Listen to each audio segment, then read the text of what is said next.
Assalamualaikum warahmatullahi wabarakatuh. Yang saya hormati, Bapak selaku dosen pengampu pada mata kuliah Landasan Pendidikan. Dan yang saya banggakan juga teman-teman seperjuangan satu kelas. Puji serta syukur, marilah kita panjatkan kepada Allah Subhanahu wa Ta'ala. Dan sholawat serta salam semoga tercurah limpahkan kepada Nabi besar kita, Nabi Muhammad SAW. Selanjutnya, adapun topik yang akan kita diskusikan pada diskusi kali ini, yaitu tentang landasan filosofis pendidikan. Saya Iqbal Ligina Napsi dari kelas A dengan NPM 212191014 sebagai moderator dan juga pemateri yang akan membimbing jalannya diskusi kali ini. Untuk mempersingkat waktu, pertama yang akan membahas pengertian landasan filosofis pendidikan yang akan dipaparkan oleh saya sendiri. Terima kasih.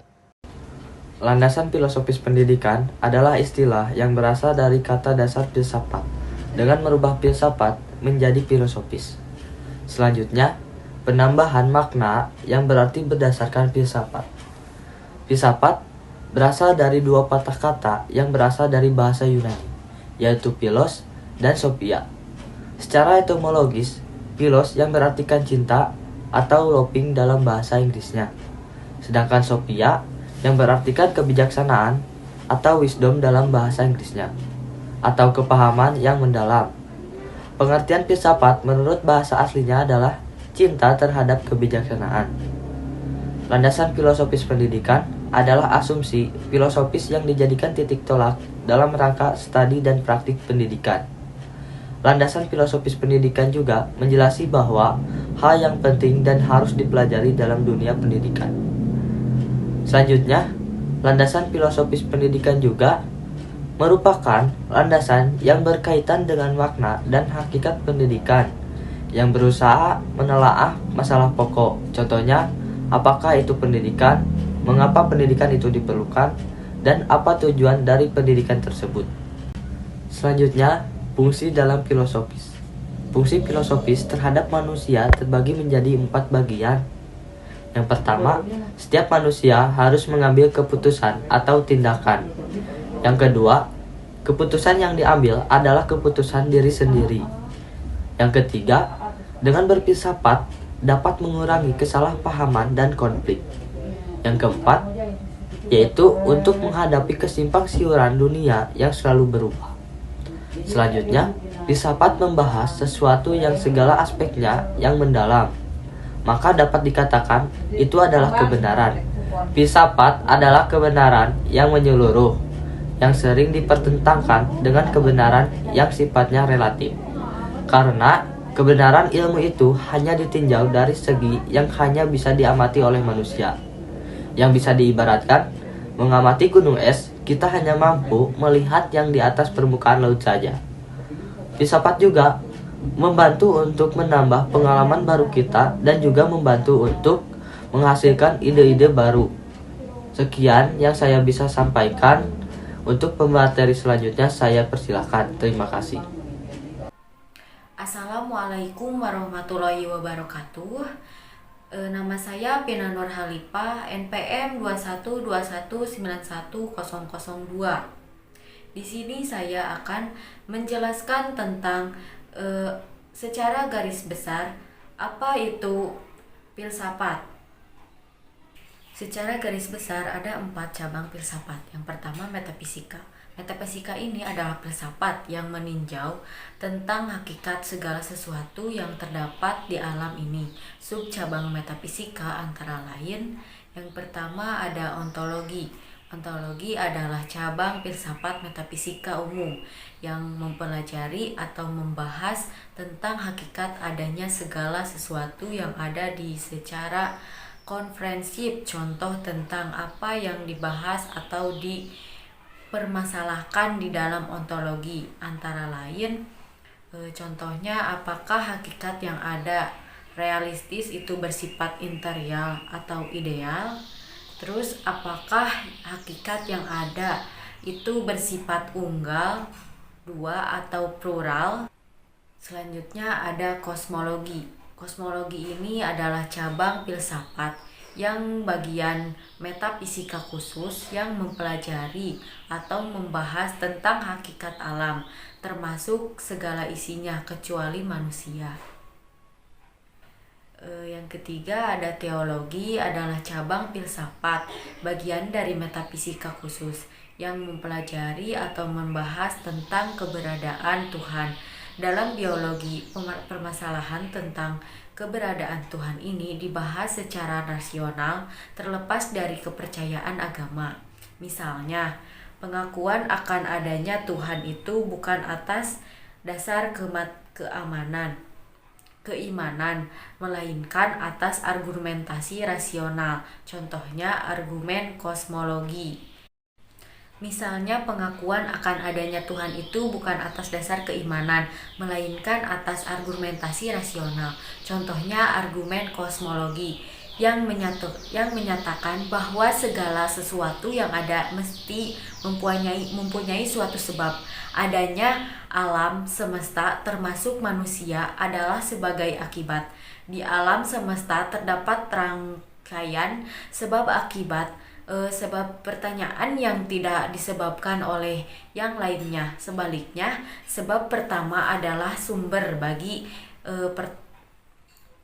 pertama adalah sumber lain. Keberadaan sebab akibat yang lainnya ini tidak berada sebagai materi, melainkan sebagai pribadi atau khalik, yaitu Tuhan. Selanjutnya ada pengertian antropologi. Antropologi ini adalah cabang filsafat bagian metafisika khusus yang mempelajari atau membahas tentang hakikat manusia. Persoalan yang dibahas dalam antropologi ini di antaranya lain, siapakah manusia itu ciptaan Tuhan atau muncul dari alam sebagai hasil evolusi? Apakah yang hakiki pada manusia itu bedanya dengan atau jiwanya? Bagaimanakah hubungan antar badan dan jiwa? Dan bagaimanakah hubungan manusia dengan Tuhannya?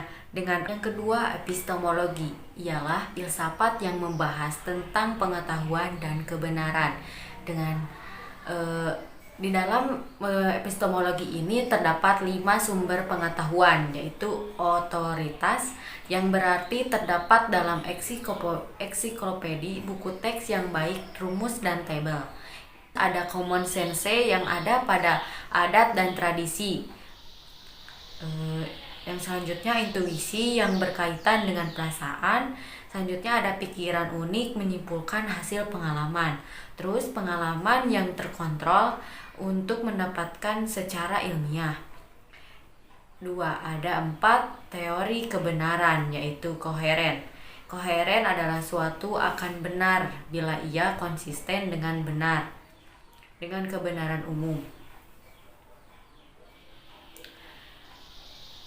Yang kedua ada koresponden, sesuatu akan benar bila ia tepat dengan fakta yang dijelaskan. Yang ketiga ada pragmatisme, atau sesuatu yang dipandang benar bila konsekuensinya memberi manfaat bagi kehidupan.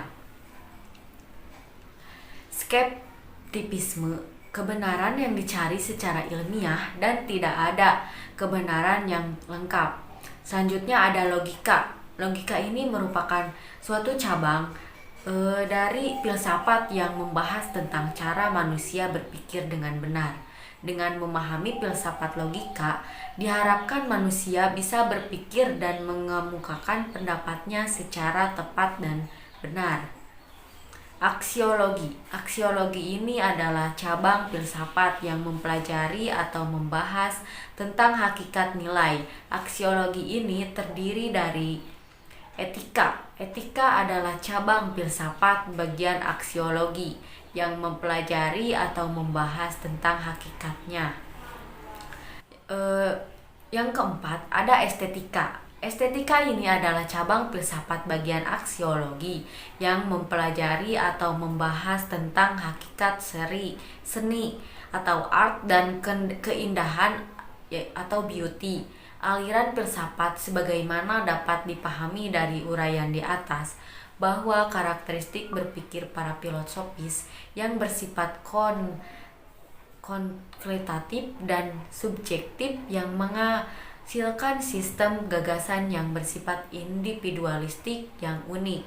Namun demikian, dalam peta perkembangan sistem pikiran, filsafat para ahli filsafat mengemukakan kesamaan dan konsistensi pikiran dalam bentuk beberapa aliran pikiran. Assalamualaikum warahmatullahi wabarakatuh. Nama saya Egy Cahya Nugraha, NPM 212191013 dari kelas A.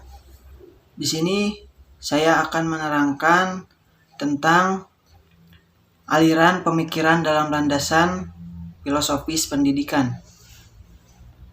Dalam landasan filosofis pendidikan, terdapat berbagai aliran pemikiran. Hal ini muncul sebagai implikasi dari aliran-aliran yang terdapat dalam filsafat.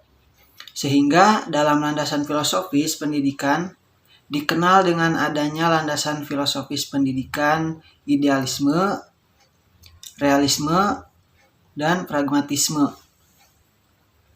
Yang pertama yaitu idealisme. Di dalamnya ada dua sub. Yang pertama, konsep filsafat umum idealisme. Yang kedua yaitu implikasi terhadap pendidikan. Dalam idealisme ada yang namanya konsep filsafat umum idealisme. Di dalamnya yaitu ada metafisika, yaitu para filosofis idealisme mengklaim bahwa realitas pada hakikatnya bersifat spiritual. Lalu manusia adalah makhluk spiritual, makhluk berpikir dan memiliki tujuan hidup dengan suatu aturan moral yang jelas. Lalu ada epistemologi, yaitu pengetahuan diperoleh dengan cara mengingat kembali atau berpikir melalui intuisi. Selanjutnya ada aksiologi, yaitu manusia diperintah oleh nilai moral yang imperatif yang bersumber dari realitas yang absolut. Sub yang B yaitu implikasi terhadap pendidikan. Yang pertama, tujuan pendidikan yaitu membangun karakter, mengembangkan bakat insani dan kebijakan sosial. Lalu kurikulum, pendidikan liberal, menyiapkan keterampilan kerja suatu mata pencaharian melalui pendidikan yang praktis. Lalu ada metode pendidikan, yang mana metode diutamakan adalah metode dialektik. Namun, tiap metode yang mendorong belajar dapat diterima dan cenderung menghasilkan dasar-dasar fisiologis untuk belajar. Lalu ada peran pendidikan dan peserta didik. Pendidik bertanggung jawab menciptakan lingkungan pendidik bagi peserta didik. Sedangkan peserta didik bebas mengembangkan kepribadian dan bakat-bakatnya. Yang kedua ada realisme, yang mana di dalamnya ada dua sub. Yang pertama ada konsep umum filsafat realisme. Yang kedua implikasi terhadap pendidikan. Dalam konsep umum filsafat realisme, di dalamnya ada metafisika, yang mana para filosofis realisme memandang bumi atau dunia dalam pengertian materi yang hadir dengan sendirinya dan tertata dalam hubungan-hubungan yang teratur. Adanya campur tangan dengan manusia. Lalu yang kedua, manusia. Hakikatnya manusia terletak pada apa yang dikerjakan oleh manusia tersebut, bisa bebas atau tidak bebasnya. Pikiran atau jiwa merupakan suatu organisme yang sangat rumit yang mampu berpikir. Lalu ada epistemologi, yang mana pengetahuan diperoleh manusia melalui pengalaman dan penggunaan akal. Lalu ada aksiologi, yang mana tingkah laku manusia diatur oleh hukum alam, dan pada taraf yang lebih rendah diatur oleh kebijaksanaan yang telah teruji. Sub yang kedua yaitu implikasi terhadap pendidikan. Yang pertama yaitu tujuan pendidikan, yang bertujuan untuk penyesuaian diri dalam hidup dan mampu melaksanakan tanggung jawab sosial. Lalu ada kurikulum pendidikan, harus bersifat konferensif, yang mana berisi sains, matematika, ilmu-ilmu kemanusiaan, dan ilmu sosial, serta nilai-nilai. Lalu ada metode, yang mana metode hendaknya bersifat logis dan psikologis. Lalu peranan pendidik dan peserta didik. Pendidik adalah pengolahan suatu kegiatan belajar mengajar, sedangkan peserta didik berperan untuk menguasai pengetahuan dan taat pada aturan serta berdisiplin. Lalu yang ketiga yaitu ada pragmatisme, yang di dalamnya sama ada 2 sub. Yang pertama konsep filsafat umum pragmatisme, lalu ada implikasi terhadap pendidikannya. Dalam konsep filsafat umum pragmatisme, yang pertama ada metafisika, yang mana pragmatisme anti metafisika, suatu teori umum tentang kenyataan tidaklah mungkin dan tidak perlu. Manusia yaitu hasil evolusi biologis, psikologis, dan sosial. Lalu manusia adalah hasil evolusi biologis, psikologis, dan sosial. Lalu epistemologi, yang mana pengetahuan yang benar diperoleh melalui pengalaman dan berpikir, atau pengetahuan secara relatif. Lalu ada aksiologi, yang mana ukuran tingkah laku individual dan sosial ditentukan secara eksperimental dan pengalaman hidup. Lalu yang sub kedua yaitu implikasi terhadap pendidikan. Yang pertama itu tujuan pendidikan adalah pertumbuhan sepanjang hayat. Proses rekonstruksi yang berlangsung terus-menerus dari pengalaman yang terakumulasi dan sebuah proses sosial. Tujuan pendidikan adalah memperoleh pengalaman yang berguna memecahkan masalah-masalah dalam kehidupan individual maupun sosial. Lalu kurikulum pendidikan. Kurikulum mungkin berubah warisan-warisan sosial dari masa lalu, tidak menjadikan fokus perhatian. Pendidikan terfokus pada kehidupan yang baik pada saat ini dan masa yang akan datang bagi individual tersebut dan secara bersamaan atau secara bermasyarakat. Lalu metode, yang mana mengutamakan metode pemecahan masalah atau penyelidikan dan penemuan. Lalu yang terakhir yaitu peranan pendidik dan peserta didik, yang mana pendidik itu yaitu memimpin dan membimbing secara didik dengan belajar tanpa ikut campur terlalu atas minat dan kebutuhan siswa. Sedangkan peserta didik berperan sebagai organisme yang rumis, yang mampu tumbuh. Assalamualaikum warahmatullahi wabarakatuh. Perkenalkan, nama saya Pani Aulia dari kelas A NPM 212191040. Di sini saya akan menjelaskan materi tentang landasan filosofis pendidikan di Indonesia. Pada dasarnya, bangsa Indonesia memiliki filsafat umum negara, yaitu Pancasila, sebagai filsafat negara. Pancasila menjadi jiwa bangsa Indonesia, menjadi semangat berkarya pada segala. Pancasila adalah dasar negara Republik Indonesia. Pancasila yang dimaksud adalah Pancasila yang rumusnya termaktub dalam pembukaan Undang-Undang Dasar Negara Republik Indonesia tahun 1945, yaitu 1. Ketuhanan yang Maha Esa, 2. Kemanusiaan yang adil dan beradab, 3. Persatuan Indonesia, 4. Kerakyatan yang dipimpin oleh hikmat kebijaksanaan dalam permusyawaratan perwakilan, dan yang kelima, keadilan sosial bagi seluruh rakyat Indonesia. Karena Pancasila adalah dasar negara Indonesia, Implikasinya, maka Pancasila juga adalah dasar pendidikan nasional. Sejalan dengan ini, Pasal 2 Undang-Undang Republik Indonesia Nomor 2 Tahun 2003 tentang Sistem Pendidikan Nasional menyatakan bahwa pendidikan nasional adalah pendidikan yang berdasarkan Pancasila dan Undang-Undang Dasar Negara Republik Indonesia tahun 1945.